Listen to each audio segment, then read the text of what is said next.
Ya Tuhan, kemuliaan, kepujian, kehormatan, kemasyuran, sanjungan hanya bagi Yesus, nama di atas segala nama. Engkau dipermuliakan dengan puji dan sembah kami. Engkau dipermuliakan dengan sukacita dan sorak-sorai kami, tepukan tangan kami, alunan musik kami. Dan kini waktunya Engkau dipermuliakan lewat sabdamu sendiri. Berbicaralah ya Aba, sebab kami siap mendengarkannya. Nasihati terus sabdai kami Tuhan, sampai kami mengerti akan maksud dan kehendak Tuhan di hari-hari terakhir ini. Kami mau belajar untuk tunduk, taat, bahkan makin mendalam dengan Tuhan. Sehingga di waktu-waktu yang ada ini hidup kami tidak berlalu dengan sia-sia. Tetapi sungguh hidup kami bermanfaat, hidup kami berguna, hidup kami menjadi berkat. Dan segala kemuliaan hanya bagi Tuhan di tempat yang maha tinggi. Urapan Tuhan turun bagi kami semuanya.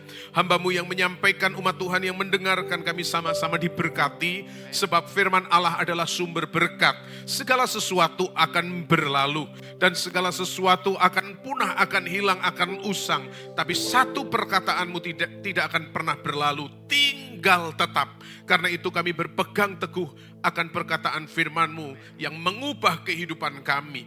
Di sudut manapun kami boleh duduk, maka kuasa dari tempat tinggi menjangkaunya. Setiap butir-butir kebenaran firman-Mu akan mengubahkan kehidupan kami. Sehingga kami boleh diubahkan menjadi serupa dengan Kristus dalam segala hal. Terima kasih Bapa, kemuliaan bagi Tuhan di tempat yang maha tinggi. Di dalam Yesus Kristus kami siap mendengar firman Tuhan untuk melakukannya. Haleluya. GPI Duta Kerajaan bersama berkata, amin. Sekali lagi berikan tepuk tangan buat Tuhan Yesus. Silakan duduk dalam hadirat Tuhan.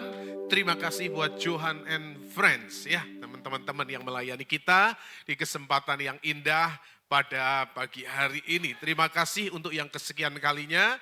Dan saya ada di tempat ini, boleh kembali melayani Tuhan. Terima kasih kepada gembala saudara yang tidak ada di tempat hari ini dan yang mempercayakan mimbar untuk saya boleh menyampaikan firman Tuhan. Saudara semangat, amin. Saudara sukacita, amin. Segar semuanya, amin. Iya, bersukacitalah di dalam Tuhan ya saudara, karena itu adalah kekuatan kita. Saya percaya banyak di antara kita juga belum sarapan. Enggak apa-apa saudara, saya juga belum saudara. Jadi kita sama-sama belum sarapan. Saya berdoa saudara boleh konsentrasi selama 40 menit ke depan ini sehingga firman yang kita dengar, pelajari bersama-sama tidak sia-sia. Bapak Ibu Saudara, hari ini Saudara, maka saya diminta untuk boleh menyampaikan tentang atau kaitannya tentang deeper and stronger, Saudara. Tapi kemudian di bulan ini saya diminta untuk menyampaikan tentang tema ini, tapi saya mencoba untuk meringkas atau menyederhanakan karena supaya kita bisa menangkapnya saudara sekalian dengan baik saudara ya. Jadi hari ini mari kita belajar akan kebenaran firman Tuhan, stronger in God, kira-kira begitu ya saudara, deeper in God saudara. Nah saudara, saya beri judul akan firman Tuhan ini supaya memudahkan kita. Kalau boleh ditampilkan PowerPoint-nya, ya baik Bapak Ibu Saudara. Nah saya teringat seorang dosen atau pengajar dari sekolah pendeta kami di Petamburan saudara di Jakarta. Maka guru kami atau dosen itu memberikan penjelasan sampai hari ini saya masih ingat, masih terpatri, saya tangkap akan pesannya. Hamba Tuhan atau dosen ini berkata bahwa siapkan khotbah sebaik mungkin supaya firman atau khotbah itu bisa mengubah akan hati para pendengar, jemaat yang mendengarkannya. Lalu kemudian jangan sampai orang lupa gitu. Tapi kalau sampai orang lupa isinya, minimal ingat poin-poinnya. Kalau sampai lupa poin-poinnya, paling tidak membawa pulang judulnya, saudara. Jadi itu teringat sampai hari ini ketika saya menyampaikan khotbah firman Tuhan. Jadi hari ini saudara, saudara boleh lupa siapa pengkhotbahnya. Nggak apa-apa, nggak diingat juga nggak apa-apa. Turyono si hitam manis ini nggak usah diingat, nggak apa-apa. Percayalah saudara. Tapi saudara mesti ingat akan firman Tuhan, saudara ya. Setiap butir-butir firman Tuhan kita boleh tangkap dan kita ingat. Poin-poinnya kita ingat. Kalau poin-poinnya pun nggak ingat, minimal ingat judulnya. Gitu ya saudara, bawa pulang judulnya. Kira-kira begitu saudara. Nah hari ini judulnya adalah mendalam di dalam Tuhan. Semakin dalam di dalam Tuhan. Nah firman Tuhan terambil dari 1 Korintus pasal yang kedua.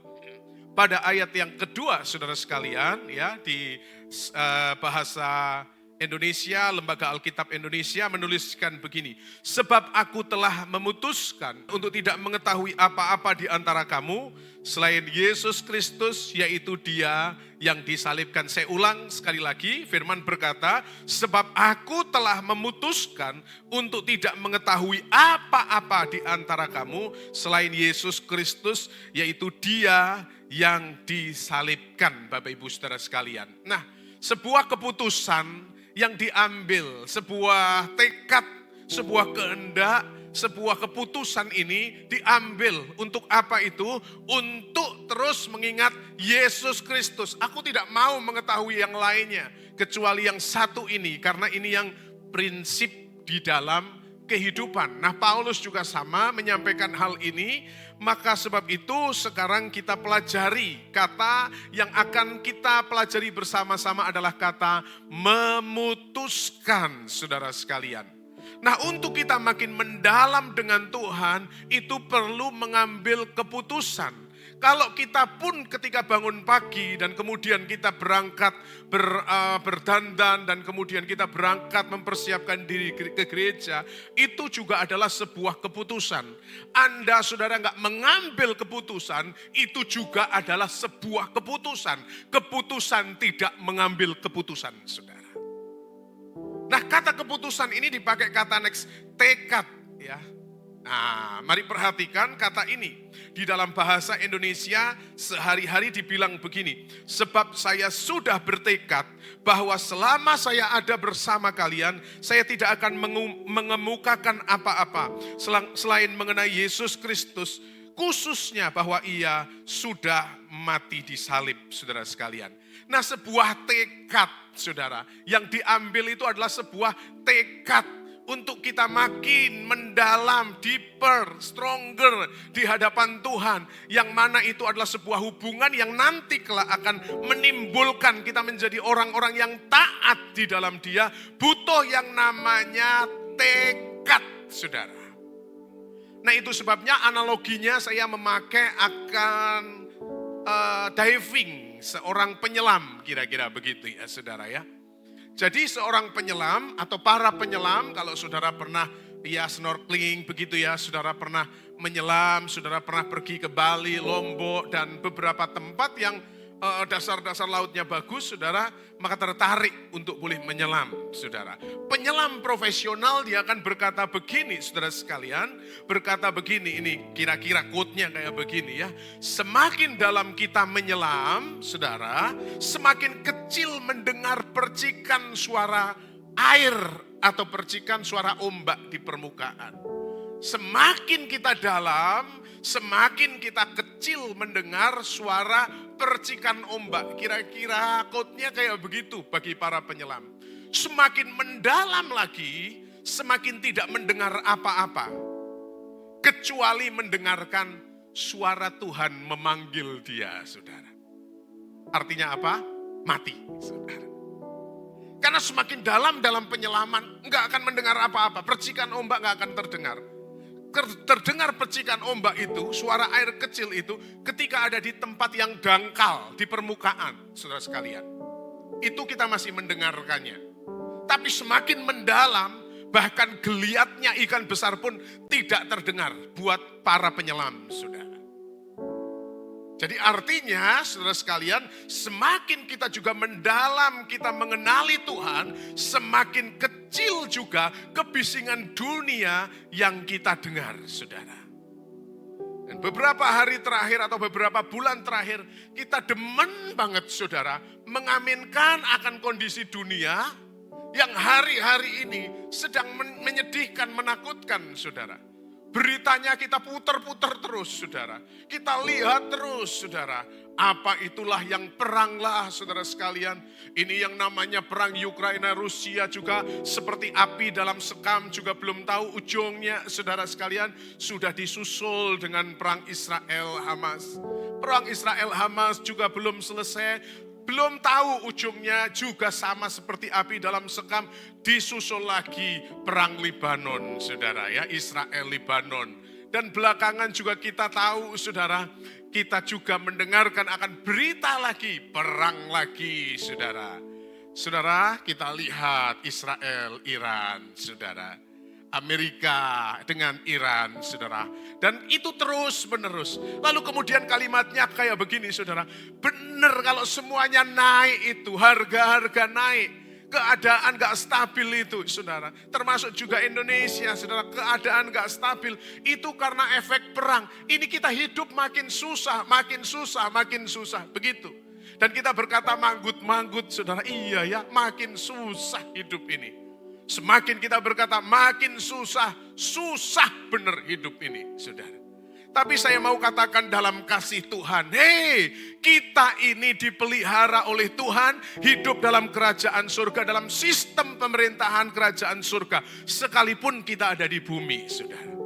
Nah kita ini bangga sekali kalau kita ini pilek, lalu kemudian flu atau pilek, jadi kemudian ngobrol sama orang tertentu, kemudian begini orang tanya, kenapa kok kayak nggak sehat ya? Agak flu ya? Iya flu gitu. Terus orang yang ajak ngobrol ini bilang kayak begini, iya ini memang lagi musim. Jadi kalau ini musim flu, kita juga kena flu. Iya saya juga sama, ini memang lagi musimnya flu dan batuk saudara. Saya mau katakan ya, musim boleh flu dan batuk. Tetapi kalau kita menjaga betul kehidupan kita, musim boleh kondisi seperti itu, tetapi kita akan tetap menjadi orang yang sehat. Amin. Karena itu tentang konsep kita, saudara sekalian. Kalau kita mendalam dengan Tuhan, kondisi boleh susah hari-hari ini. Tapi saya katakan kalau orang mendalam dengan Tuhan, dia tetap akan hidup dalam pemerintahan kerajaan Allah. Sistem surgawi. That's it. Selesaikan saudara. Mau selat Hormuz tutup, biarkanlah saudara. Wah toh kita masih bisa pergi kemana-mana, bisa mengendarai mobil, naik sepeda motor. Kalau nanti sudah sama sekali gak ada minyak lagi, gimana? Sudah gak ada bahan bakar lagi, gak apa-apa kembali ke zaman Majapahit, Singosari. Gak apa susahnya. Kita kembali naik kuda, rumput masih banyak di mana-mana kok saudara. Nah itu kan urusan mereka, biarkan saja saudara. Tapi hidup dalam pemerintahan kerajaan Allah saya percaya. Kalau ada di masa Bahtera Nuh, ada orang-orang yang dipilihnya untuk diselamatkan. Saudara ingat waktu di Israel, keturunan Yakub dipelihara, ada satu tempat namanya Tanah Goshen, dikecualikan. Sebab ini yang saya tahu, bahwa orang yang mendalam dengan Tuhan, percikan ombak bisa terdengar di luar sana. Tapi semakin mendalam dengan Tuhan, kita gak akan mendengarkan akan hal-hal semacam itu, saudara sekalian. Kita akan abaikan saja dengar firman Tuhan yang pasti memberikan kekuatan dalam kehidupan kita. Mendengar dunia dalam berita, selalu beritanya adalah menakutkan. Itu dari zaman ke zaman. Saya sudah hidup 47 tahun, saudara. Dan selalu di zamannya selalu ada kesulitannya. Tapi saya sampai hari ini masih ada dalam anugerah Tuhan. Karena pemeliharaan Tuhan, percayalah saudara. Jadi kalau kita hidup dalam pemerintahan kerajaan surga, Tuhan akan mengecualikan kehidupan kita. Dunia boleh susah, tapi pemeliharaan Tuhan itu sempurna. Sampai kapan? Sampai Tuhan menjemput kita. Itu sebabnya semakin dalam kita dengan Tuhan, semakin kecil kebisingan kita dari berita-berita yang ada di dunia. Kenakan surga dalam berita yang masuk kehidupan kita, bukan dunia dalam berita. Orang bilang tahun gelap, kesukaran melanda. Lalu kemudian apalagi perang di mana-mana. Lalu kemudian kita tunggu sampai segala sesuatu baik, baru kita bekerja, baru kita melayani, baru kita ke gereja, baru kita buka usaha bisnis. Dengar baik-baik firman Tuhan dalam Pengkhotbah pada pasal yang ke-11 di ayat yang ke-4. Bunyi firman Tuhan demikian. Siapa senantiasa memperhatikan angin tidak akan menabur. Dan siapa senantiasa melihat awan tidak akan menuai. Saya temukan dalam bahasa Indonesia sehari-hari kalimatnya menarik sekali, saudara sekalian. Diterjemahkan dan disederhanakan kalimatnya begini.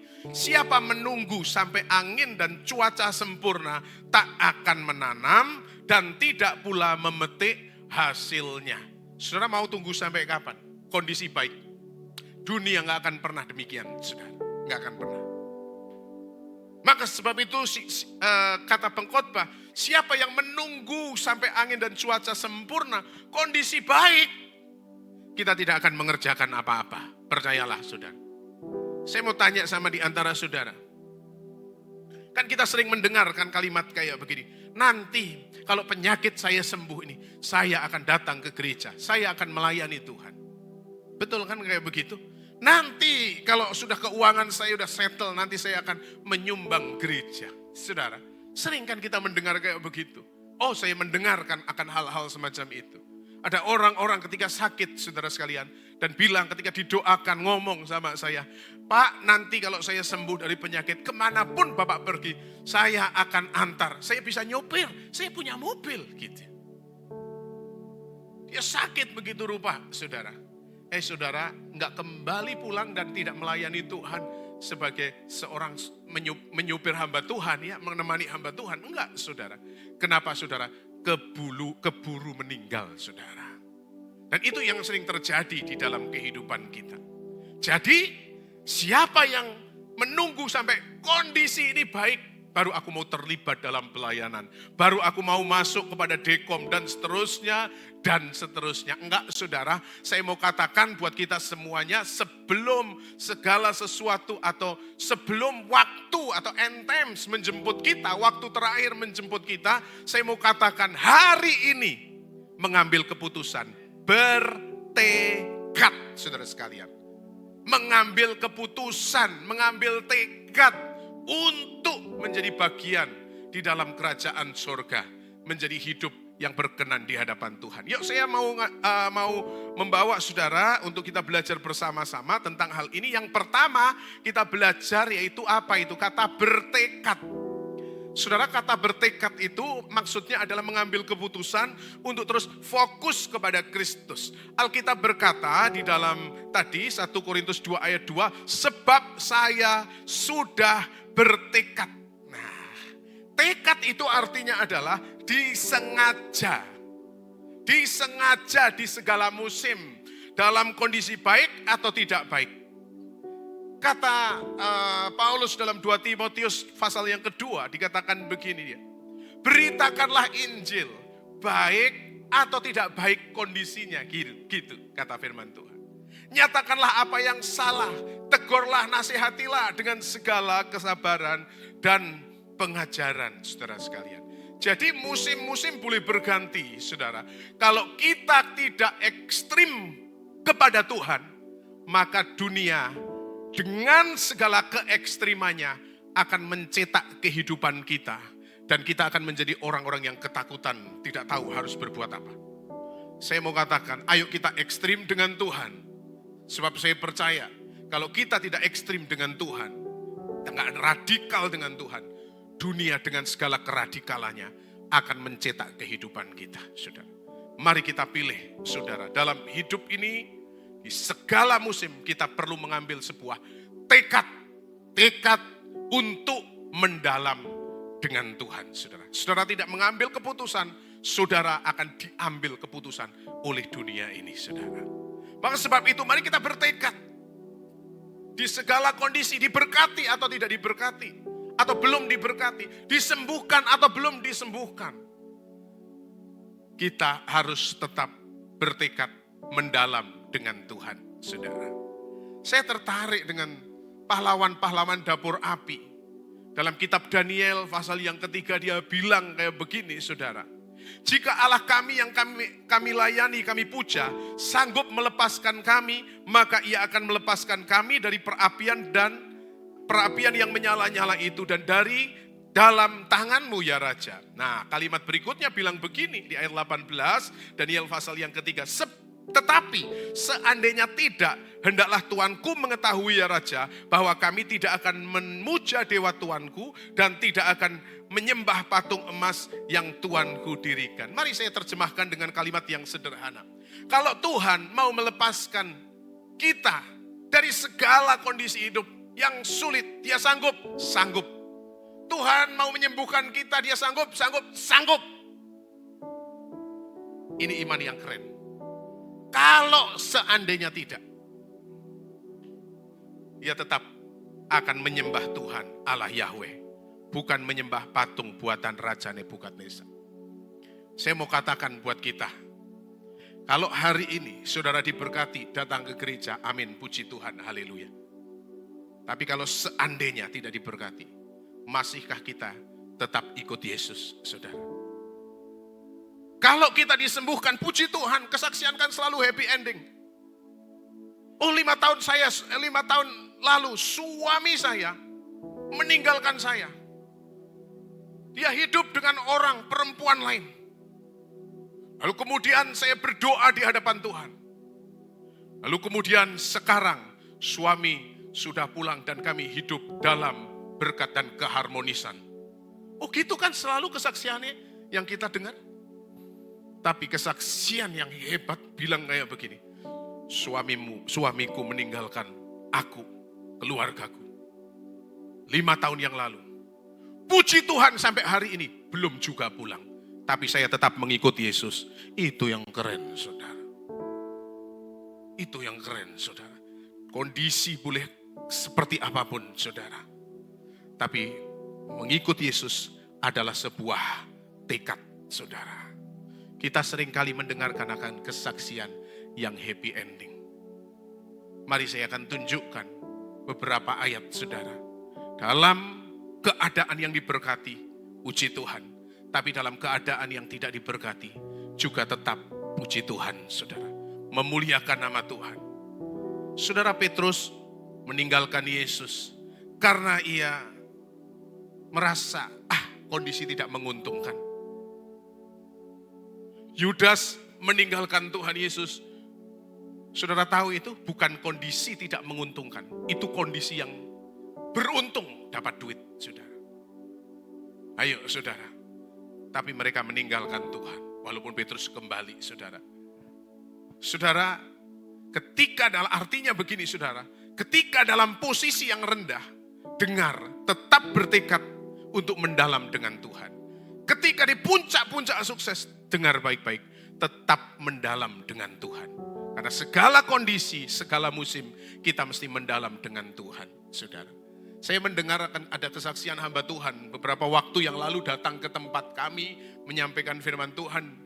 Hamba Tuhan ini cerita bahwa jemaatnya itu, saudara, punya harta, punya kekayaan, punya berkat, punya uang. Bingung, saudara. Punya uang itu bingung, saudara, karena uangnya banyak.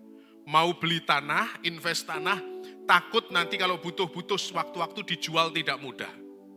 Tanah yang mau dijual banyak, akhirnya dia tahan itu uangnya. Lalu dia membeli aset yang lainnya, dia pilih emas, saudara.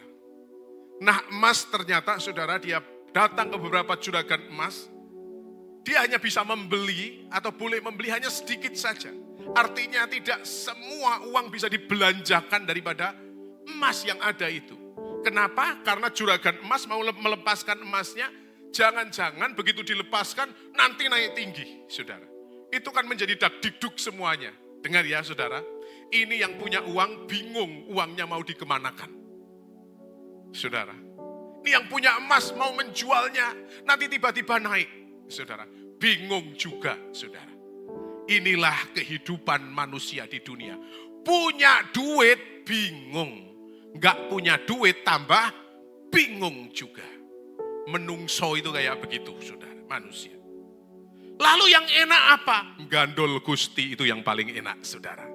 Kalau punya berkat banyak, duta kerajaan butuh apa ya? Gitu. Berkatnya banyak, saudara. Kalau punya berkat banyak. Tapi orang enggak gandol Gusti, duitnya, kekayaannya banyak, saudara. dengar baik-baik ya saudara, hidupnya jadi yang boten-boten saudara. Yang enggak saudara. Beli soto, Siti-nya juga dibeli. Siti itu pedagangnya soto saudara. Jalan-jalan ke Banjaran, lihat tugu botol, dia lihat mandek sebentar. Ini tugu botol harganya berapa ya, tak beli aja lah kayak gitu. Itu jadi aneh-aneh kan saudara. Tapi orang yang mendalam dengan Tuhan, diberkati, mikir pekerjaan Tuhan. Kalau masa yang secara keuangan juga belum diberkati, enggak apa-apa, tenang aja. Selama aku masih hidup bersama-sama dengan Tuhan, Tuhan tetap menyediakan bagiku. Jadi di segala musim itu tenang-tenang aja begitu saudara. Jadi kan kita bisa jadi ketahuan kan saudara. Ketahuan watak kita. Ini mendalam dengan Tuhan atau tidak. Ketika kita ada dalam himpitan. Oh, orang yang makin kaya makin mengada-ada. Orang yang punya kedudukan, punya power makin mengada-ada. Ada saudara. Usia misalnya saudara, di 2 Tawarik 26 ayat 16 dibilang begini, setelah ia menjadi kuat, ia menjadi tinggi hati, hingga ia melakukan hal yang merusak. Lihat saudara, orang yang semakin punya kekuatan, kalau tidak mendalam dengan Tuhan, makin tinggi hati dan bisa melakukan hal yang merusak. Ini hal yang pertama saudara sekalian, kita mesti bertekad untuk makin mendalam dengan Tuhan. Hal yang kedua saudara sekalian, mari kita akan lihat hal yang kedua next. Itu hal yang kedua ya saudara, saya sepertinya salah mencatat. Ini poin yang kedua maksud saya. Yang kedua itu perlu diupayakan itu saudara. Orang mendalam dengan Tuhan itu perlu disengaja, perlu diupayakan untuk mendapatkan. Disengaja saudara sekalian. Mari lihat Filipi pasal 3 ayat 12. Bukan seolah-olah aku telah memperoleh hal ini atau telah sempurna. Melainkan aku mengejarnya kalau aku dapat juga menangkapnya. Karena aku pun telah ditangkap oleh Kristus Yesus. Saudara perhatikan hal yang kedua atau poin nomor 2 ini saudara sekalian. Kita mesti memburu, mengejar, mengupayakan saudara. Artinya apa? Upaya secara sadar untuk mendapatkannya. Nah itu hal yang kedua saudara, disengaja saudara. Mengambil keputusan bertekad yang kedua, sengaja saudara. Untuk makin mencapai next, mencapai kedalaman dengan Tuhan saudara. Mencapai kedalaman dengan Tuhan kita perlu yang namanya sengaja, mengupayakan saudara. Nah apa yang diupayakan itu ayat 10, ayat 11 dibilang begini. Yang ku kehendaki ialah mengenal dia, mengenal Kristus dan kuasa kebangkitannya dan persekutuan dalam penderitaannya, di mana aku menjadi serupa dengan dia dalam kematiannya. Nah ujung akhirnya supaya aku akhirnya beroleh kebangkitan dari antara orang mati. Jadi kedalaman dengan Tuhan artinya adalah sampai kita mencapai keserupaan dengan Kristus di dalam kehidupan ini. Mencapai keserupaan dengan Kristus, saudara. Di dalam segala aspek kehidupan kita. Nah itu sebabnya kita perlu yang namanya sengaja untuk melakukan itu semuanya. Datang ke gereja, saudara. Saya tidak tahu saudara mungkin nyambi kemana-mana saudara. Tapi ketika pagi bangun saudara mesti bertekad untuk bisa datang ke gereja. Fokus kepada Tuhan. Sebab satu kali saya khotbah di satu gereja. Saudara tenang teduh saya khotbah saudara. Tapi ada suara yang menggelitik telinga saya dan saya percaya juga menggelitik telinga jemaat. Itu ada suara kayak begini saudara. Cetik, cetik. Beberapa detik, cetik. Saya perhatikan suara apa mengganggu sekali saya khotbah. Tapi kan saya nggak bicara, saya nggak ngomong, saudara. Nanti perhatian tertuju kepadanya, saudara. Suaranya itu makin kenceng, cetik, saudara tahu? Itu datang ke gereja sambil motongin kuku, saudara. Saya pikir di rumah kenapa nggak ada waktu ya dipotong dulu gitu. Mungkin lebih enak ya sambil motong kuku ada yang dongengi saudara. Ada dongeng sebelum tidur. Wah itu mengganggu sekali saudara. Saya berdoa tidak ada di antara kita yang datang ke gereja dan ibadah bunyi cetik-cetik gunting kuku jebuli saudara. Jangan saudara. Fokus saudara. Mencapai kesempurnaan bersama-sama dengan Kristus. Ini yang ku kehendaki, mengenal Dia, mengenal Kristus, kuasa kebangkitannya. Di mana aku, kata firman Tuhan, menjadi serupa dengan Dia di dalam kematiannya. Supaya aku akhirnya beroleh kebangkitan dari antara orang mati. Itu kehendaknya, saudara. Kehendak Kristus di dalam kehidupan kita. Jadi saudara sekalian, perlu yang namanya sengaja, saudara. Jadi sungguh-sungguh ketika kita berbakti kepada Tuhan. Jangan COD-an di gereja. Nanti ya, di gereja ya COD aja di gereja begitu saudara. Alamatnya gampang, jelas saudara. Jadi saya memastikan saudara, jadi kalau ada di antara kita yang ibadah ini keluar, masuk, keluar, masuk, keluar, masuk. Saudara pasti lagi COD-nan saudara. Tapi gak ada saudara. Kenapa gak ada? Saya mengintimidasi saudara. COD-an di rumah saja ya saudara ya.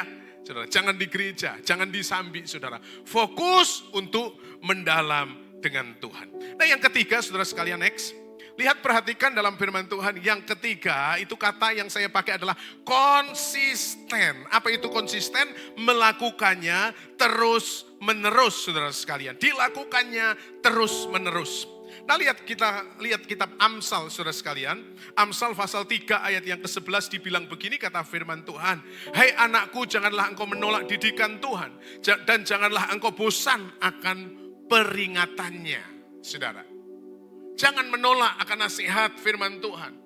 Jangan menolak akan hal itu saudara. Jangan menjadi bosan akan hal itu. Dalam Ulangan 6 ayat 7 berkata, haruslah engkau mengajarkannya itu berulang-ulang kepada anak-anakmu dan membicarakannya apabila engkau duduk di rumahmu, apabila engkau sedang dalam perjalanan, apabila engkau berbaring dan apabila engkau bangun. Artinya apa saudara sekalian? Melakukannya atau kata konsisten itu melakukannya berulang-ulang dan terus-menerus saudara sekalian. Maka kemudian nanti itu menjadi habit di dalam kehidupan kita. Menjadi kebiasaan dalam kehidupan kita. Sudah menjadi budaya dalam kehidupan kita. Kalau kita melakukannya secara terus-menerus atau secara konsisten. Jangan menolak didikan firman Tuhan. Karena firman Tuhan akan memberikan kemampuan, kekuatan kepada kita di dalam kita berjalan dalam kehidupan kita hari-hari ini, saudara. Jangan tolak firman Tuhan. Dan bahkan dikatakan dalam Ulangan 6 ayat 7, haruslah engkau mengajarkannya berulang-ulang kepada anak-anakmu from generation to the other generation. Dari generasi ke generasi kita ceritakan akan cinta Tuhan, akan kasih Tuhan sampai itu mendalam, terpatri di dalam kehidupan kita. Saya produk daripada sesuatu yang diulang-ulang. Sehingga hari ini boleh berdiri dalam anugerah Tuhan, dalam berkat Tuhan. Dan tetap konsisten untuk melayani Tuhan, saudara. Ini produk sesuatu yang diulang-ulang oleh seorang yang sederhana, ibu saya, saudara. Orang yang sederhana, saudara. KTP-nya tertulis ibu rumah tangga. Kalau membaca AAUU, saudara. Kenapa AAUU? Karena memang UUAA, saudara. Dia kalau membaca kurang pintar, saudara. Orang tua zaman dulu, saudara. Boleh sekolah SR aja udah bagus, itu sekolah rakyat, saudara. Ya, saudara ingat itu ada sekolah rakyat itu, saudara. Itu zaman dulu, saudara. Dan pokoknya bisa sedikit sedikit membaca, saudara. Dididik dari seorang tua yang sederhana kayak begini. Setiap minggu dididik, dibawanya lah anak-anak datang ke gereja untuk apa? Untuk ikut sekolah minggu, dididik untuk itu. Kasih uang persembahan. Zaman dulu 25 rupiah bagian saya. 25 rupiah. Saudara. Dan saudara tahu? 15 rupiah dipakai untuk persembahan kolektor. 10 rupiah untuk jajan saya. Itu orang tua ngasih kepada saya. Saya punya kakak 2. Tapi begitu sampai di kira-kira perjalanan. Ada kantin, ada warung, ada tempat jajan saudara. Saya balik itu 25 rupiah. 10 rupiah untuk persembahan. 15 rupiah untuk saya jajan. Dan dengan bangga pulang ngomong sama orang tua yang sederhana. Tadi kan pesannya 15 rupiah untuk persembahan. 10 rupiah untuk jajan. Saya ngomong dengan gagah perkasa. Yang 10 rupiah untuk saya persembahan. 15 rupiah untuk saya jajan. ibu yang sederhana. Shh, jangan kencang-kencang, nanti ketahuan teman-temanmu, nanti ketahuan tetangga. Gitu. Kenapa demikian? Kreatif, saudara. Kreatifnya seorang anak supaya punya keuntungan yang besar. Tapi seorang tua yang sederhana dia bilang, jangan lagi diulang. Besok yang 15 rupiah untuk persembahan, 10 rupiah untuk kamu jajan. Dan itu diulang-ulang. Sampai dengan hari ini kemudian terpatri. Memprioritaskan, mengutamakan Tuhan sebagai yang utama untuk diutamakan, saudara sekalian. Dan itu sebabnya sampai hari ini, saudara, 15 rupiah dan 10 rupiah tadi selalu menjadi ingatan buat saya. Jadi saya tidak bisa mempermain-mainkan Tuhan, saudara. Hei, kata firman Tuhan bilang begini, jangan sesat. Sebab apa yang kau taburkan, itu juga yang akan engkau tuai.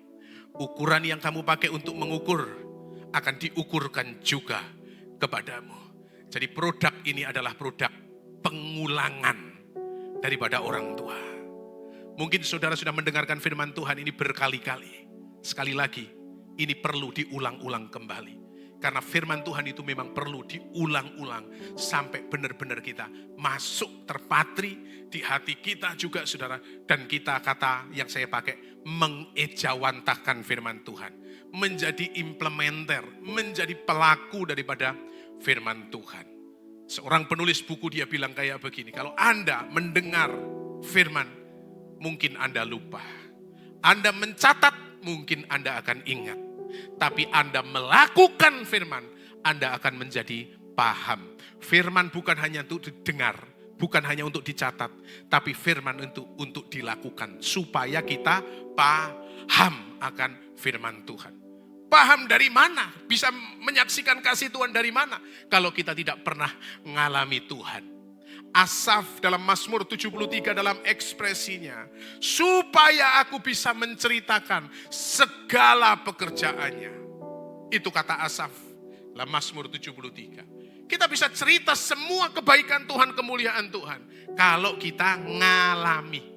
Kalau kita nggak pernah ngalami, kita nggak akan pernah bisa ceritakan kebaikan Tuhan. Yang bisa adalah menceritakan ceritanya orang, menyaksikan kesaksiannya orang. Tapi kalau kita mendalam dengan Tuhan, kita bisa melihat, kita bisa mengecap, kita bisa merasakan semua kebaikan Tuhan hari-hari ini. So, saudara, makin-makinlah mendalam dengan Tuhan. Nah, kata kunci yang akan saya sampaikan secara sederhana, apa implementasinya? Apa penerapannya yang sederhana? Paling mudah adalah ibadah, saudara. Ikut ibadah, berbakti dengan baik. Mempersiapkan dengan baik. Ada komsel, ikuti komsel. Ada wanita, ikuti wanita. Yang wanita, saudara. Karena Tuhan akan mengadakan perbedaan antara orang yang beribadah kepada Tuhan dan orang yang tidak beribadah kepada Tuhan. Dalam Maliaki pasal yang ketiga, tolong bukakan satu ayat ini. Saya tidak catat di sana. Maliaki pasal yang ketiga, di ayat yang ke-18. Kenapa? Paling mudah, yang paling sederhana, yang bisa kita lakukan. Yang paling mudah adalah ibadah. Karena ibadah itu akan memberkati, mendatangkan berkat buat kita. Lihat Maliaki pada pasal yang ke-3 ayat 18 ya. Mari perhatikan. Maka kamu akan melihat kembali perbedaan antara orang benar dan orang fasik. Antara orang yang beribadah kepada Allah dan orang yang tidak beribadah kepadanya. Beda Pak. Ini lihat ayat firman Tuhan. Orang yang berbakti, beribadah kepadanya, pasti berbeda sama orang yang tidak beribadah kepada Tuhan. Kita lihat aja secara fisik deh, bentuk luar aja. Orang mau beribadah, pasti saudara sudah bangun. Paling tidak jam 6 saudara sudah bangun, apalagi yang jauh mungkin setengah 6 sudah bangun, karena ibadah jam 7. Saudara mandi, saudara potong kuku lagi, saudara berurat, pakai krim pemutih, saudara, citra hand body lotion, saudara, pakai lipstick, saudara, kecuali pakai masker, saudara, enggak usah, saudara. Nah, saudara berurat, saudara juga cari pakaian yang baik, karena mau datang ke gereja. Paling tidak yang wanita, saudara, cari pakaian yang wangi, yang baik, dan sebagainya. Saya kasih tahu ya, khususnya yang wanita nih ya, saudara. Kalau tidak ibadah hari ini, hampir pasti di rumah dasteran aja, saudara. Hampir pasti, saudara. Kenapa? Karena daster itu adalah pakaian kebesaran wanita, saudara. Percayalah ya para bapak, para ayah, para pria, saudara. Jadi kok daster kok itu saja nggak ganti-ganti, itu adalah pakaian kebesaran. Dan percayalah saudara, itu yang namanya daster, saudara, sampai aromanya minyak goreng, saudara. Dan cenderung lubang-lubang di mana-mana. Semakin banyak lubangnya, semakin dipakai tiap hari, saudara. Anda tahu itu kan, saudara? Ketawa saudara itu ketawa melecehkan diri sendiri itu, saudara. Iya kan? Udah bolong-bolong kayak begini, sudah hampir pasti saudara masih pakai dasteran, roll-rollan. Mana sih masakan tadi malam, saudara, buat sarapan. Sambil keringetan-keringetan kayak begini, ya tambah asin, saudara. Begitu ya, saudara. Lalu kemudian dicicipi. Aduh, sudah cukup asinnya. Cari lap, kanan kiri gak ada, dasternya buat lap. Ayo, saudara ya. Kalau gak ibadah, saudara. Tapi begitu ibadah, saudara beda, saudara. Cantik-cantik semua. Wajahnya penuh dengan urapan Tuhan, saudara. Saya lihat kok semuanya terang, penuh dengan kemuliaan Tuhan. Para pria, saudara, bukan cuma kaos daleman aja, saudara. Koloran aja, saudara-saudara. Ngurusin burung lah, ngurusin taman lah. Apa begitu, saudara? Begitu-begitu, saudara. Tapi saudara ke gereja, saudara pasti berdandan yang baik, saudara. Beda enggak secara fisik ya, secara luar aja. Udah beda.